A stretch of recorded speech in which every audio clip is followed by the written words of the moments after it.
get this out of the way, do we know about the questionable players? Yeah, so I'm more hopeful than I am not, but it's going to be a last-minute decision, but I'm confident for both. And then Carly is just going to be like a back-to-back injury game. Yeah, just injury management on the back-to-back, coming back from that injury, just protocols there. How does, obviously there was a big difference in who Indy had available in the last game and who they are probably going to have in this game, but like how does that change this matchup? Yeah, I think we had a really good game plan going into game one, and then obviously it changed at the last moment. I felt we were so prepared for obviously going against Caitlin. So you want to play against the best. You want to challenge yourselves against the best. So great for us. And I think it's gives our players an even better opportunity to rise to the occasion. Your roster is a little bit different than it was the last time you guys played Indy. Carla was, I think, coming off the bench, right, still, and Taya was not activated yet. Yeah, we had the minutes restriction on Carla, so she played 14 against them in that first game. Yeah. Does that change kind of the game plan for tonight? Yeah, just we're always kind of fine-tuning, revisiting scouts, but no, we've got a really robust plan for this. I think the biggest difference is who we have, looking at the roster, and I think, we'll be ready for them. I think some things caught off guard that first game, especially the switching just really disrupted us. So I think we're definitely more polished now just in terms of how we want to play against that and knowing what we want to look for against it.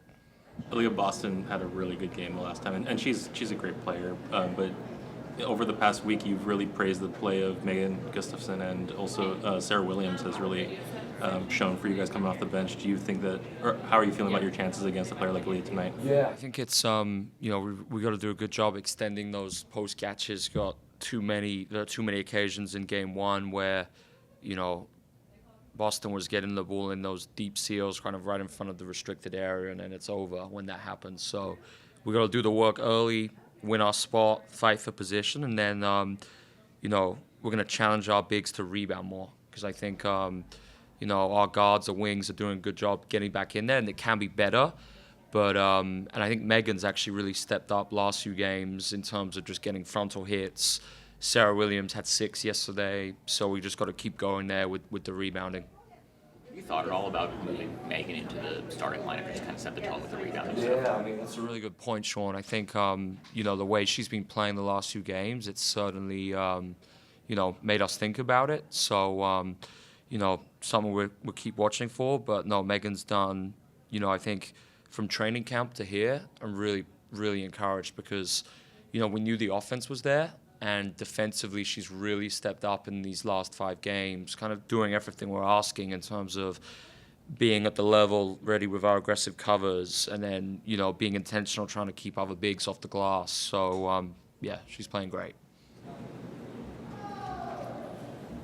Coach John with Indiana Radio. You mentioned after last night's game, the turnovers were unsustainable, and to some level that happened the first time against Indiana. You just mentioned the switching 3 off, but I guess how do you clean up the turnovers tonight? Yeah, so I think part of that was just having Tara and BC out. That's a huge change. And watching the game back this morning, I think we were right there for 3 quarters last night, right there, and then just got away from us in the 4th. So it was better than I thought watching it back, and it was just that stretch of the 4th, and then they went on that run and just the game went away from us. But I think a lot of those turnovers it's habits that are going to take practice time to really change. Looking at a lot of them just in pick and roll, like Jordan Canada did a really good job at the point of attack defense with her point of attack defense last night, and it's just subtleties of guards with their setup angles and pick and roll, and then angles of the screeners, and knowing when to flip,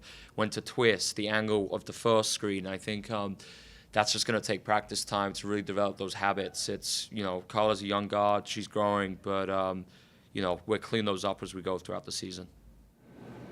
Alex, I know you have experience with back-to-backs because you coach in the NBA, and they have twice as many games as the WNBA does.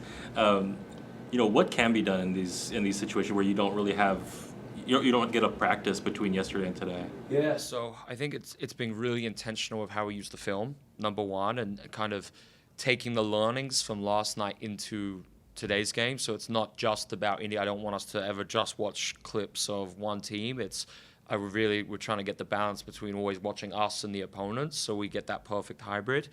But yeah, this is an insane stretch. It's, I think, 5-8, 6-10. So it's normal, I think, to have games like last night. We played really well in the stretch, aside from Indy first game and this being the second game. We had 3 other great games. So it's all part of it. And I also think that's why we were very careful yesterday, just with rotations. And I think it's, we could have chased it in the fourth, and we could have kept all our players out there. But that's the worst thing, when you lose the first one in the back-to-back, you chase it, and then your key players get all those heavy minutes, and they have nothing left for the second game. So would have done the exact same thing last night. It was kind of how we went about it with rotations, because those back-to-backs, it's tough, and player health always comes first here.